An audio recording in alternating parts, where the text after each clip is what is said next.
Well, welcome back. We finished chapter 10, and now we're going to move into chapter 11. I wish you could see my recording studio here that Professor Pierce has set up. I've got lights and lights and lights and camera, and so he's just making a star out of me. Probably an Academy Award before we get through with this. But we've been talking about doing this, and putting these different chapters kind of on a video for a long time, and so we just have to do it, because of the coronavirus. But it's really something we've thought about for a while. Okay, let's get into chapter 11. We finished chapter 10. That was a chapter with change and innovation.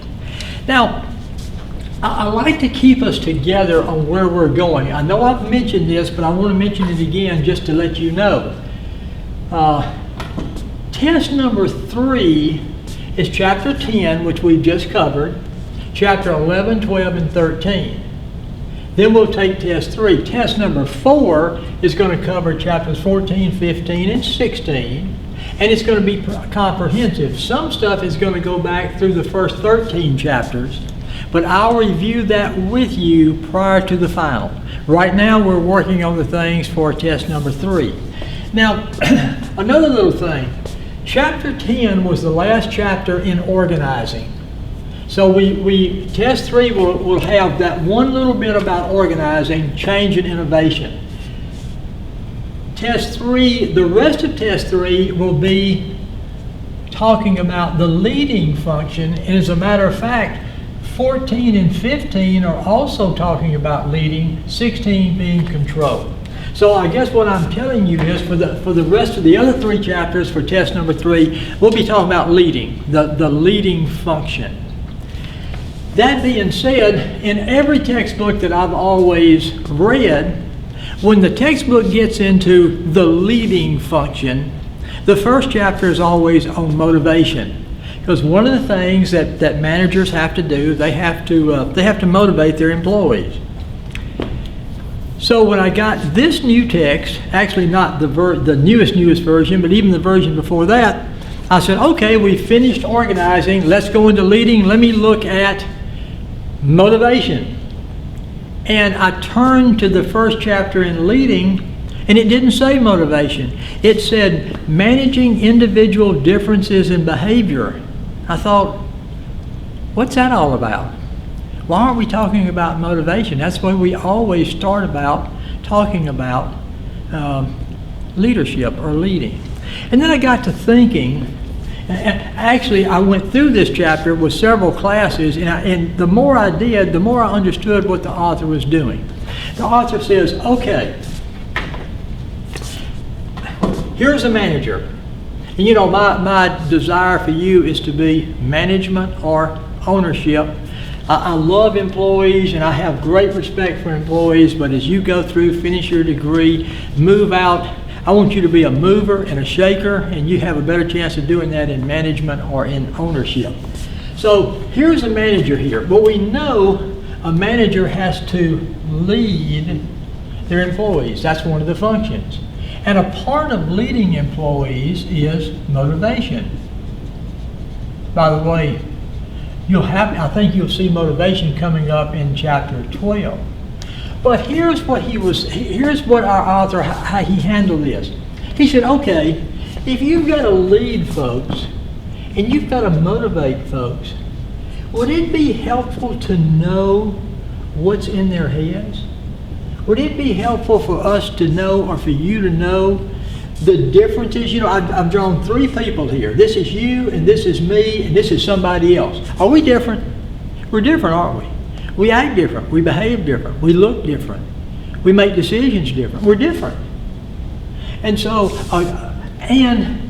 if you have a chapter on managing individual differences in behavior, so the idea would be, I guess I could put halos on us here. I'll just go ahead and make us all have halos. How's that? Let's look at why folks behave like they do. Let's look at why folks are different. Let's get into the head of people. If we can understand more what's in the head of our employees, shouldn't we be able to motivate and lead them better? Well, the answer is yes. So with that in mind, I thought, this is a pretty good first chapter in leading. So let's look at this chapter.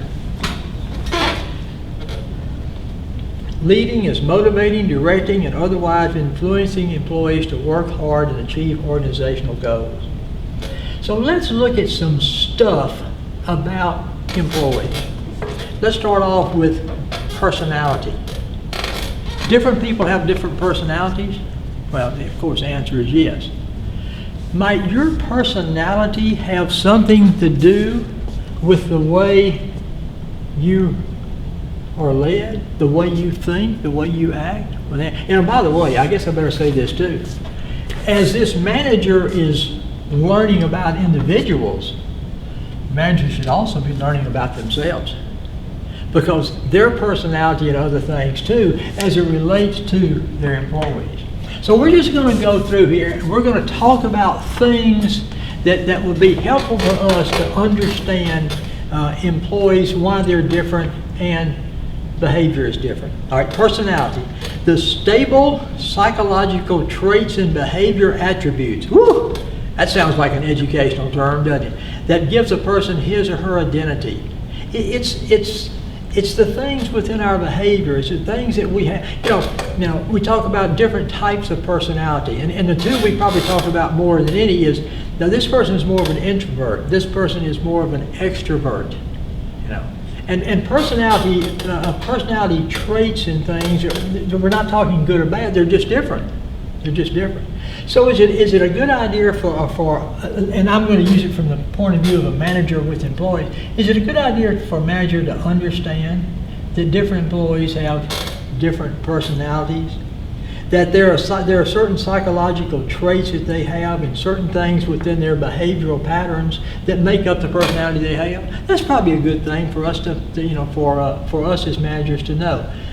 Our author talks about 5 big dimensions of personality, but there's 2 that he said is really related to the workplace. And those 2 are extroversion and conscientiousness. We talked about extroverts. If a person is an extrovert, what type of job would they be good in? I hope you're thinking there. But I think the answer would be this. They would be particularly good in jobs dealing with other people, because they like to deal with other people. So he says one of the personality traits that's pretty important for managers to understand is if a person is an extrovert. Am I saying there's something wrong with the introvert? No, I'm just saying an extrovert, that type of personality, there are certain jobs that are just very well suited for them. The other thing is conscientiousness. An extrovert is that outgoing, sociable type person. Conscientiousness has to do with people being dependable, being consistent, and that type of thing. What our author said is, if you ask most managers, what is the number one personality trait that relates to success on the job, they'd say conscientiousness. A person being, a person being dependable, a person being consistent, a person being conscientious in what they do. Okay. Then he talks a little bit,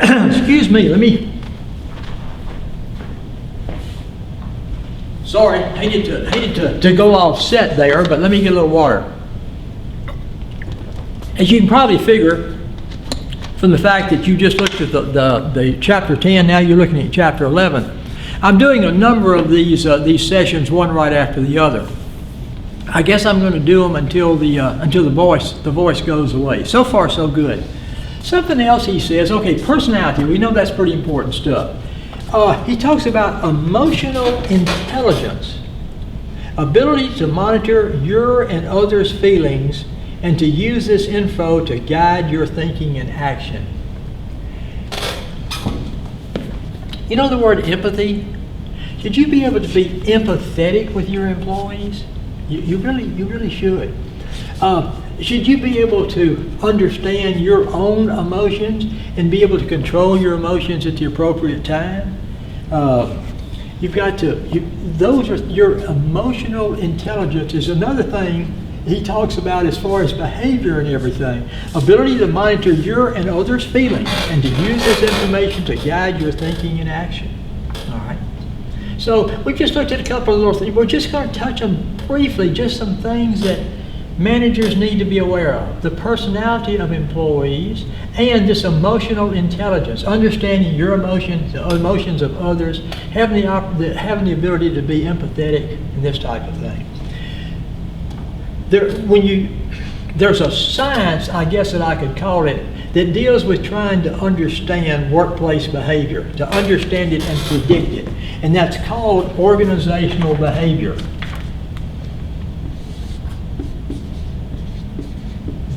And so I'll put that on your study sheets for you, trying to explain and predict workplace behavior. All right. So organizational behavior is a study, is a science of understanding the employees at the workplace and how your understanding can help. So he says, let's talk about a few things as it relates to organizational behavior. Values. First of all,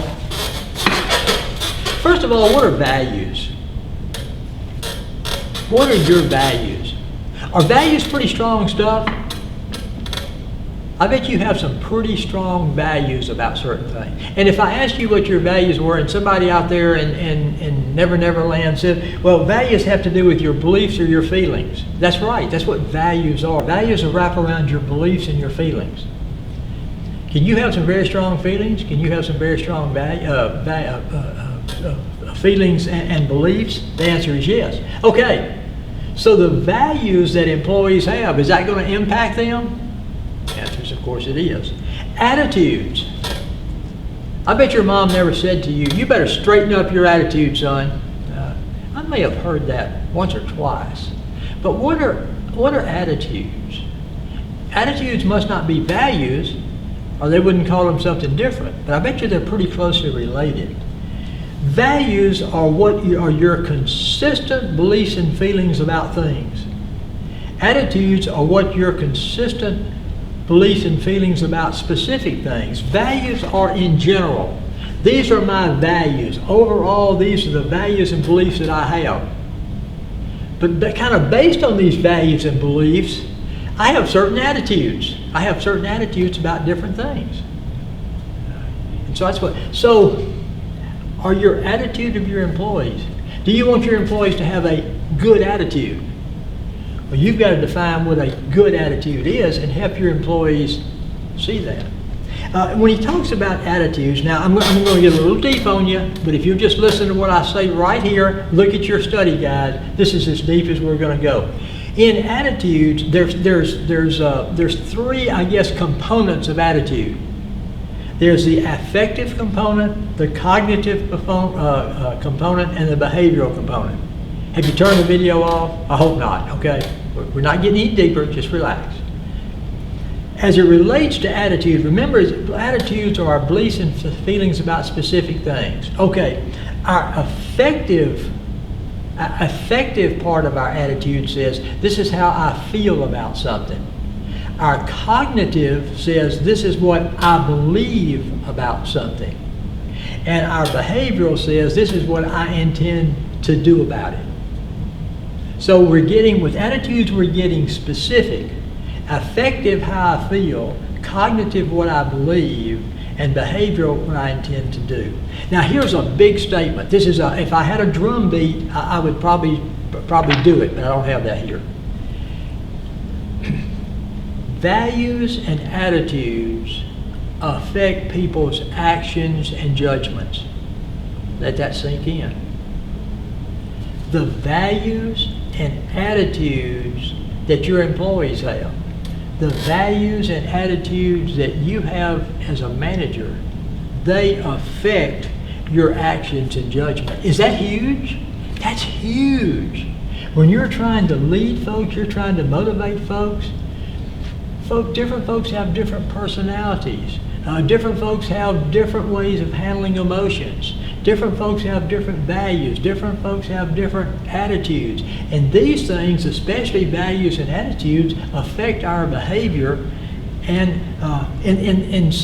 by way of affecting our actions and our judgments. I guess this might be a good spot to say, I'd be familiar with what personality is. I'd be familiar with the two big dimensions of personality, extravision and conscientiousness. I'd be familiar with what emotional intelligence is, organizational behavior as well, and then values and attitudes and behavior. And I'll just stand here and point that behavior, that very last thing down here, be familiar with it, but that's a big deal. How values and attitudes affect people's actions and judgment. It affects our behavior, our values and attitudes too. Okay, so what we're doing is we're trying to get inside of a person's noggin so that we can better lead and motivate them. All right. Let's talk a little bit about perception. What is our perception? That's got to be different than attitudes and values, huh? The process of interpreting and understanding one's environment. It's not attitude that we have about a particular thing. It's not our overall beliefs, lost my spot, overall beliefs and feelings about things. Perception is just how we see things, how we see our environment that we're in. Hey, these employees' personality make a difference? Yes. Their values make a difference? Yes. Their attitudes make a difference? Shoot, their attitudes and values can affect their behavior, their actions and judgments.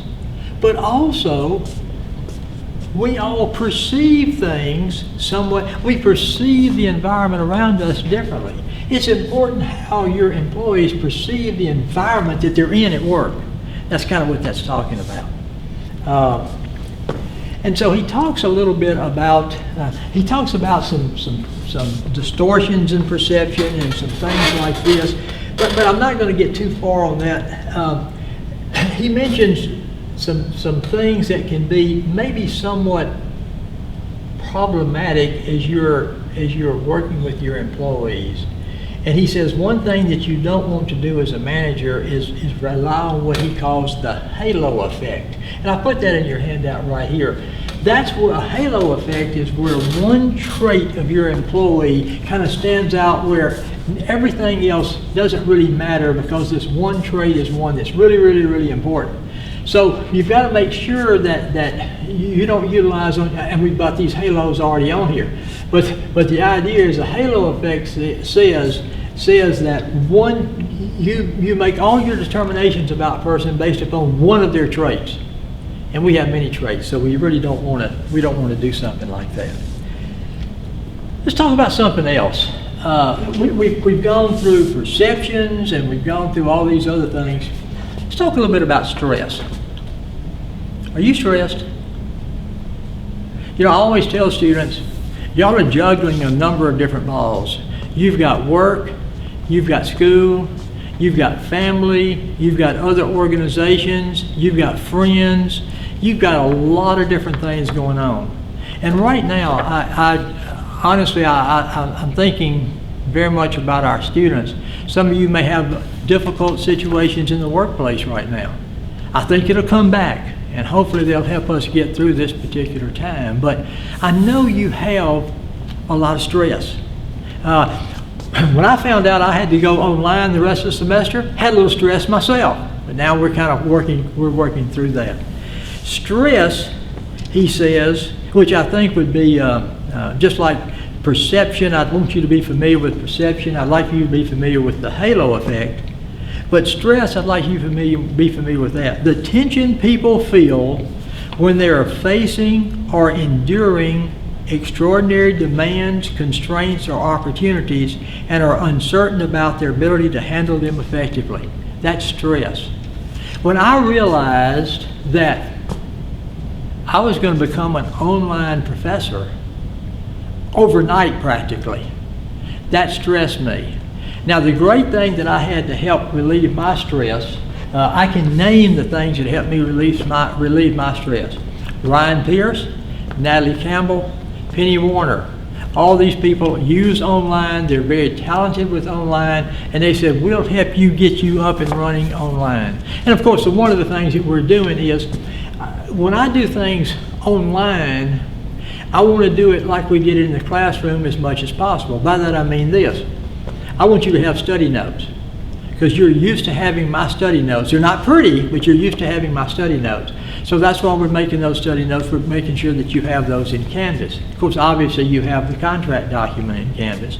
And then I wanted to talk to you about each chapter. Now, I'd much rather us talk together, and discuss, but we can't quite do that this way. But I wanted to at least talk you through each chapter. And if I did that, and I told you about the know stuff and the be familiar with stuff, I think that's really going to help us get through the end of this semester. But a great deal of credit goes to those three folks for helping me. I hope you have people that are helping you as far as your stress is concerned.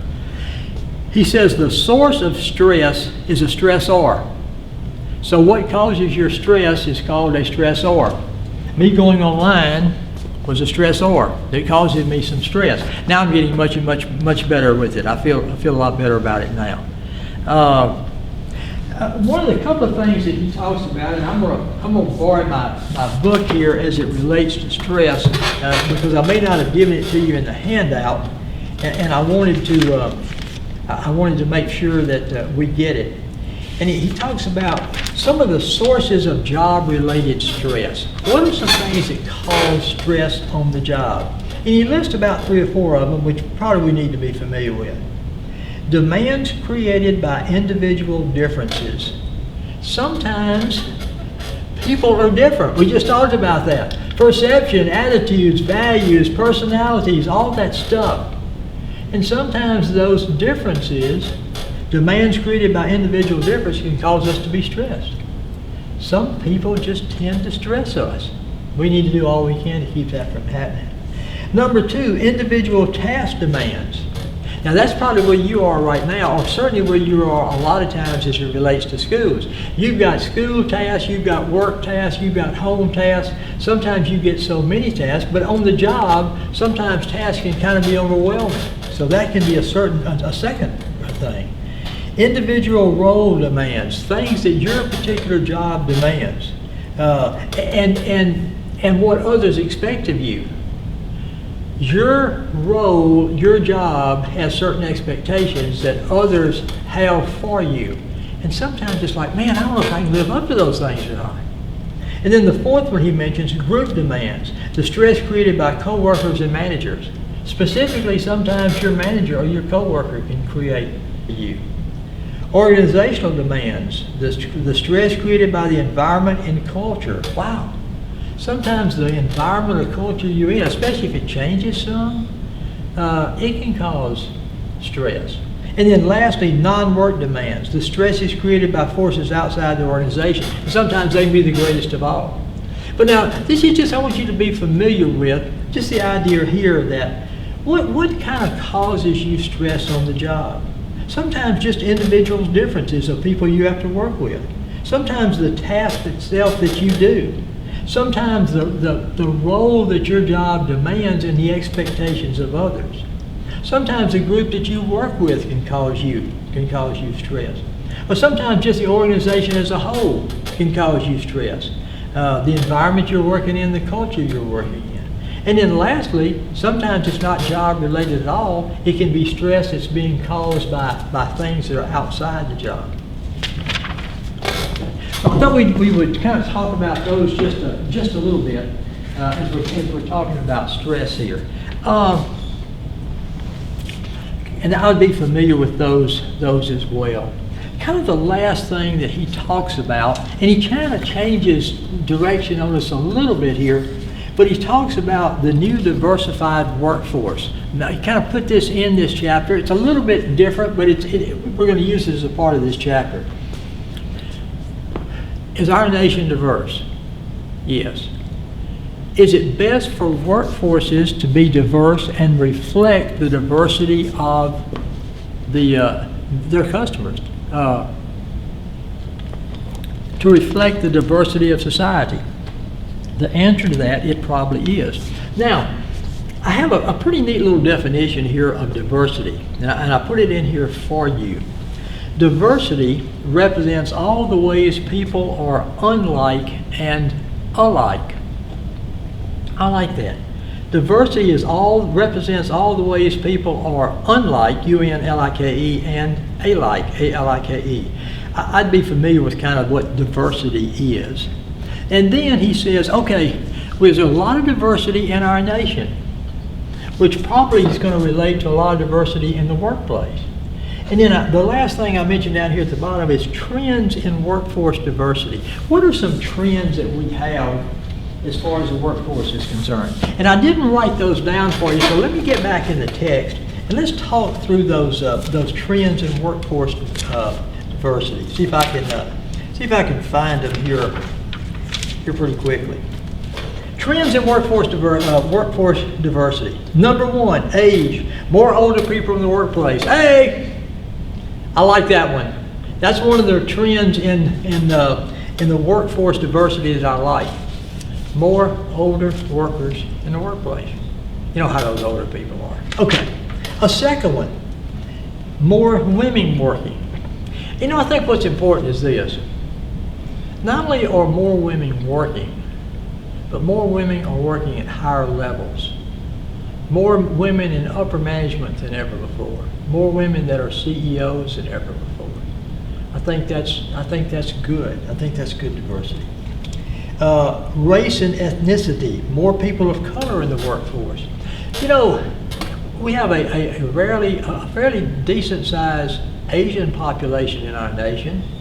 We have a nice size Afro-American population in our nation, but the fastest growing minority in our nation is Hispanic. By 2040, Caucasians, that's me, we're going to be a minority in the United States. Caucasians are going to make up less than 50% of the total population in the United States. So that certainly it shows we're going to have more and more and more diversity. Sexual orientation, LGBT people become more visible. Sexual orientation, these things, you know, as it relates to the workplace has to understand that, make sure policies and procedures are put together that address all types of diversity. People with differing physical and mental abilities. And let me go one more. Educational levels, mismatches between education and workforce needs. There's just a lot of diversity out there. We're diverse in our education. We may be diverse in our sexual orientation, diverse in our physical capabilities, our mental capabilities, more women in the workplace, more older folks in the workplace, more folks of color in the workplace, more minorities in the workplace. It's just, these are just trends in workforce diversity. Now, let's go back and kind of tie that into this. It's a little bit easier if I am managing people that look just like me, especially if they have the same personality I have, the same attitude I have, the same values I have, they have the same perceptions that I have. You know, that's kind of like that halo effect. The greatest thing about them is they're just like me, so they got to be wonderful. Okay. I hope you're smiling there. Well, the idea is, as we look at diversity in the workplace, just as we look at other things, there's a lot of things here that managers, and managers are going to be diverse, by the way, and should be diverse to reflect our society. But managers, they are going to be managing a very diverse workforce, diverse in all the ways that we mentioned. My boss, Ryan Pierce, is younger than my children. Don't tell him I said that, you know.